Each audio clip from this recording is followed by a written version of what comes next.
পরম দয়াল পরম প্রেমময় শ্রী ঠাকুরের চরণে কোটি কোটি প্রণাম জানাই।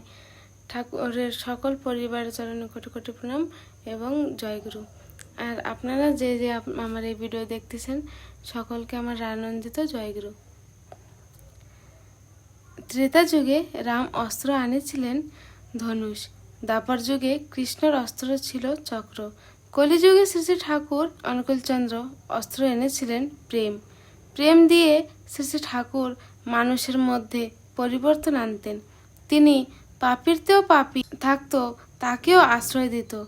এই সমাজের মানুষ যাকে দূর দূর ছি ছি করত তাকেও ঠাকুর নিজের বুকের মাঝে রাখত। ওই পাপীর যে দোষ সেদিকে শ্রী শ্রী ঠাকুর কোনো দিনও ধ্যান দিতেন না। তিনি কোনো দিনও পাপীকে ঘৃণা করতেন না। পাপকে ঘৃণা করছে, পাপীর থেকেও বড় পাপীও বুকের মধ্যে রাখতেন, কিন্তু তার যে কুকর্ম তাকে কোনোদিনও প্রশ্রয় দিতেন না। শ্রী শ্রী ঠাকুরের আশ্রয় যে পাপী আসতো খুব আদর করতেন, খুব স্নেহ করতেন। তার মধ্যে যা যা ভালো গুণ ছিল তাকে জাগ্রত করতেন তিনি।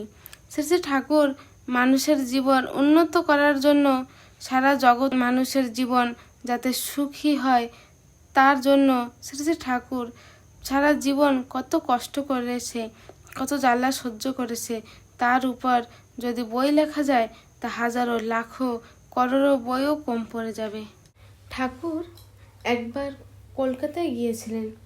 যে জায়গা উনি যে ছিল ওই জায়গায় একটা হরিতকি বাগান ছিল।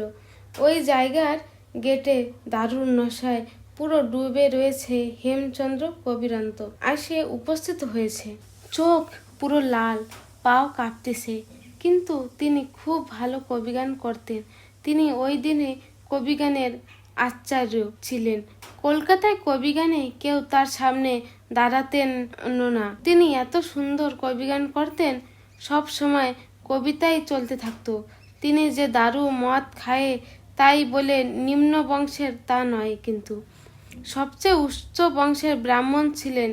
হেমচন্দ্র যে বাবা ছিল সব ধর্মশাস্ত্র জানা ছিল, তার জন্য তিনি খুব সুন্দর কবিগান করতেন। তানার গলার যে সুর কত সুন্দর, কত মধুর। তিনি এত সুন্দর কবিগান করতেন, সবাই মন্ত্রমুগ্ধ হয়ে যেত। অত সুন্দর কবিগান এই থুয়ে যে উঠবে তার ইচ্ছা হতো না, কিন্তু কুসঙ্গতে সে পড়ে খারাপ ব্যবহার করা, দারু মদ খাওয়া, কুকাম করা, এই সব কথা জানা সত্ত্বেও সবাই খুব পছন্দ করতেন। ঠাকুরের সাথে যখন মিলতে এসেছেন তখন খুব মদ খাওয়া ছিলেন। তা দেখে ভক্তদের খুব রাগ হয়েছে। আমাদের ঠাকুরের সামনে দারু মদ খেয়ে এসেছেন, আমাদের ঠাকুরের অপমান করছেন, কিন্তু কি করতে পারি? আমরা ঝগড়াঝাটি করি যদি তাহলে শেষে ঠাকুর তো দুঃখ পাবেন। যদি তাড়িয়ে দিই তাহলে ঠাকুর তো আমাদের প্রতি তিনি রাগ হয়ে যাবেন। তারপরে ভক্তবৃন্দ ভাবছেন এই জায়গা তো কিছু করতে পারবো না, বাইরে বেরোক, তারপরে দেখাবো মজা। সবাই লাঠি জোগাড় করতেছে, সবাই ভাবতেছে আজকে খালি বেরোক, এরকম মজা দেখাবো, আর কোনোদিনও ঠাকুরের ধারে আসার হিম্মত পাবে না। এখানে বাইরে তো সব ব্যবস্থা হয়ে গেছে। ডাক্তার বনবিহারী ঠাকুরের পাশে যেয়ে দাঁড়াইছেন যে এই মদ খাওয়া মানুষ ঠাকুরের সাথে কিছু গলত না করে দেয়। হেলটি দুলটি যে ঠাকুরের পাশে বসার পর হেমকবি বলতেছে, ঠাকুর আমি কিন্তু মদ খেয়ে এসেছি। ঠাকুর তখন বলেন, তা কি হয়েছে ভাই, তুমি মদ খেয়েছো, মদ তো তোমার খাইনি। এই কথা শোনার পর হেম কবির মুখের ভাব বদলে গেছে। তারপরে বলে, ঠাকুর আমারে এই অবস্থায় দেখার পরে তোমার আমার প্রতি ঘৃণা আসতেছে না? ঠাকুর তখন বলে, না না, আমি ঘৃণা কেন? ডান হাতে যদি ঘাও হয় বাও হাতে কি তার পর ঘৃণা করে? এক মহাপুরুষের মুখে এরকম উত্তর শুনবেন তিনি ভাবতে পারেননি। কিছু সময় তো ঠাকুরের দিকে হা করে তাকিয়ে রয়েছে, তখন কি বলবে আর বুঝতে পারছে না। তখন ঠাকুরকে বলে, ঠাকুর আমি আপনাকে একটা কবিতা শোনাবো।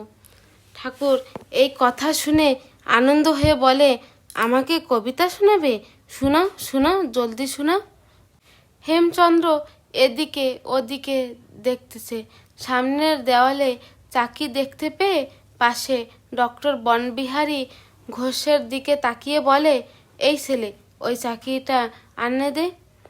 এরকম কথা শুনে বনবিহারী বাবু রাগ হয়ে উঠছে, কিন্তু ঠাকুর সামনে কিছু বলতেও পারতেছে না।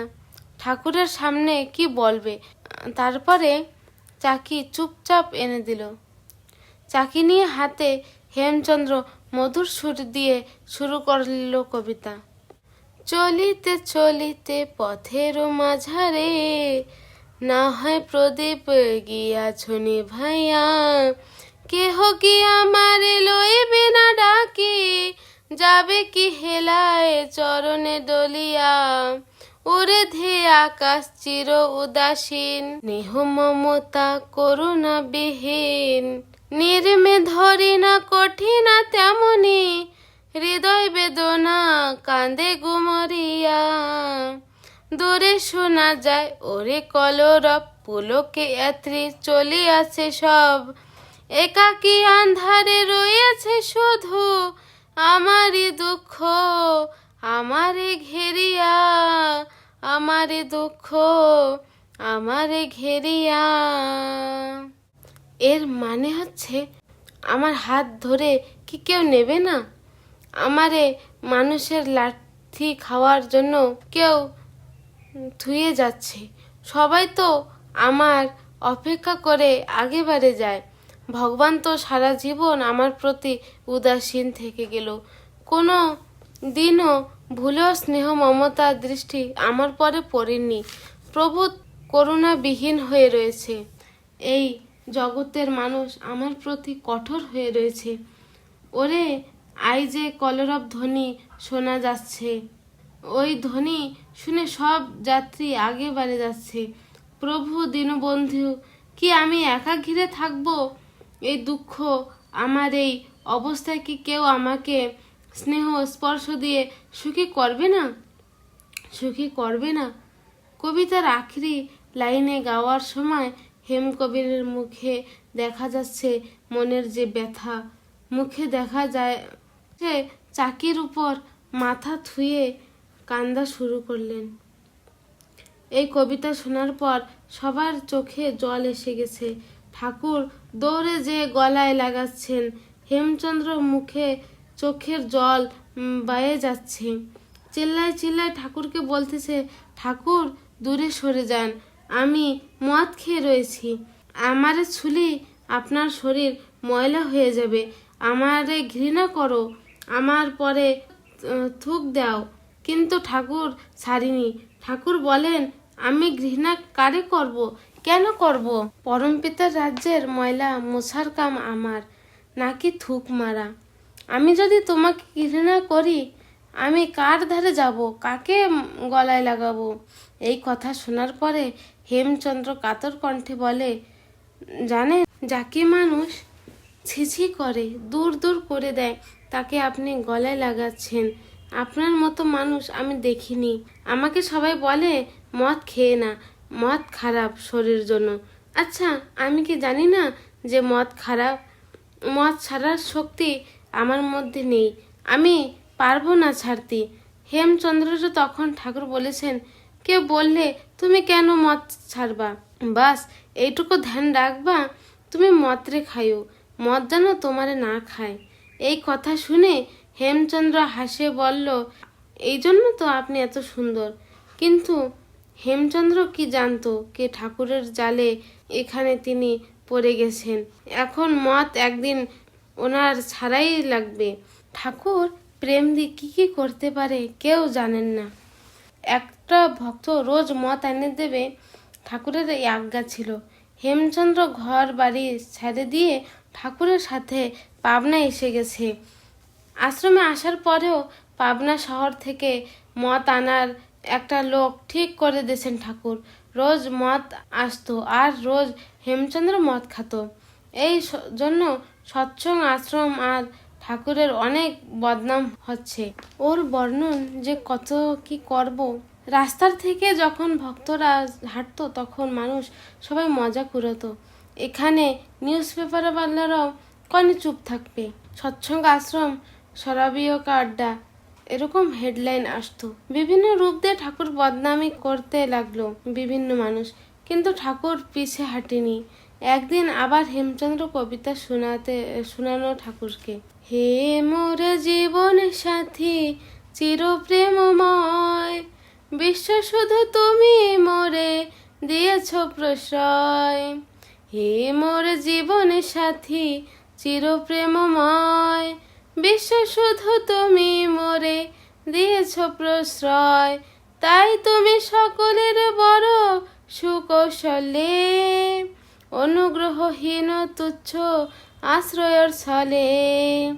করুণী লাঞ্ছিত ইহ উৎকেন্দ্র হৃদয়, তাই উচ্চ খণ্ডল চিত্তে ভরে উঠে জয়।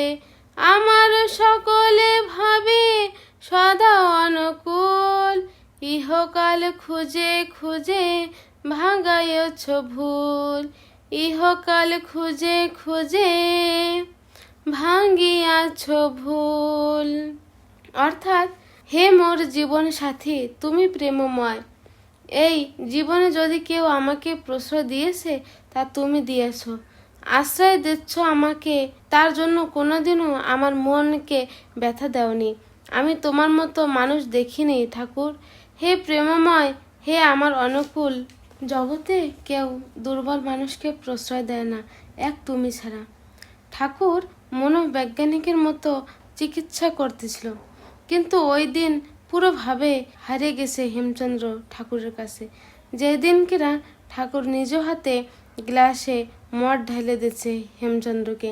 মদ খাওয়ার অভ্যাসে খাইয়ে তো নিছে, কিন্তু ওই রাত্রি আর ঘুম আসে না। তার পরের দিন ঠাকুরের পায়ে পড়ে কাঁদতে লাগলো, ঠাকুর আমাকে ক্ষমা করে দেন। সৎসঙ্গ আশ্রমে মানুষ আসে প্রকৃত মানুষ হতে, আর আমি এসেছিলাম মদ খাওয়ার জন্য। পয়লা তো আমি মদ খাতাম আর আপনি মদ খাওয়াতেন, আর সৎসঙ্গ আশ্রমের বদনাম হতো। ঠাকুর আপনার অমৃতময় হাত দিয়েও আমি মদ খেয়েছি। ছি ছি, আমি কত খারাপ। আজ থেকে আমি আর কোনোদিনও মদ খাবো না। খাওয়া তো দূরের কথা, ছোবও না। সত্যি ঠাকুর প্রেম দিয়ে কি কি করতেন। এই ভিডিও যদি আপনাদের ভালো লাগে তো লাইক সাবস্ক্রিপশন করে দিন। জয় গুরু।